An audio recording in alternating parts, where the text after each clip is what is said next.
The air don't work, so I gotta get the air fixed. It's been 6 months since Joey Watkins was exonerated. After serving 22 years for a murder he did not commit. This is hopefully where my new business will take off from. 6 months since the cameras packed up. I mean, it's kind of 70s style, but... And the news headlines ended. Beggars can't be choosers right now. And Watkins went home to Rome to try to move on. The biggest shock was the reality that, you know, half your family's gone.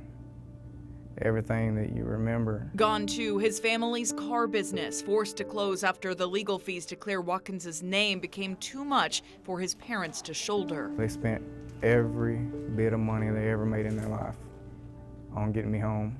And when I came home, they had nothing. So it's been nothing but a struggle since then. 38 states and D.C. have laws in place to compensate wrongfully convicted citizens. Georgia isn't one of them. When men do time, they offer programs for them, grants, stuff like that. When you're exonerated, you're no longer a convicted felon.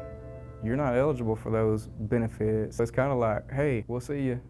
Good luck. Why do we not have laws in place to standardize this? Well, that's very interesting because we're trying to get one. State Representative Katie Dempsey says that bill would put the responsibility of compensating exonerees into the hands of an independent board. As it stands now, a legislator has to sponsor individual compensation resolutions for each wrongfully convicted person. This is not what any of us felt we were elected to do, to sit there and hold someone's life in our hands and try to decide what the value on that might be. Dempsey is sponsoring Watkins' resolution, which would compensate him just over $1.6 million, $72,000 for each year of wrongful imprisonment. And it is not much when you think of the value of your life.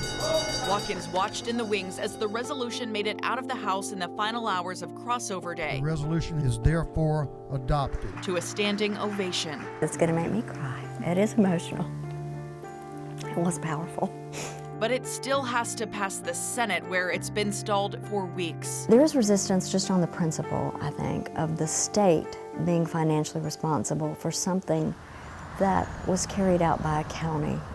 As the clock runs out, so do the few dollars Watkins has left to his family name. I said, let's just resurrect Watkins Auto Center, give it a second chance.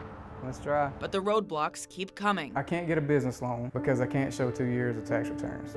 I mean, I'm out of money, so I'm on a day-to-day basis now. If it keeps going like this, possibly out of this place. I'm just sitting waiting.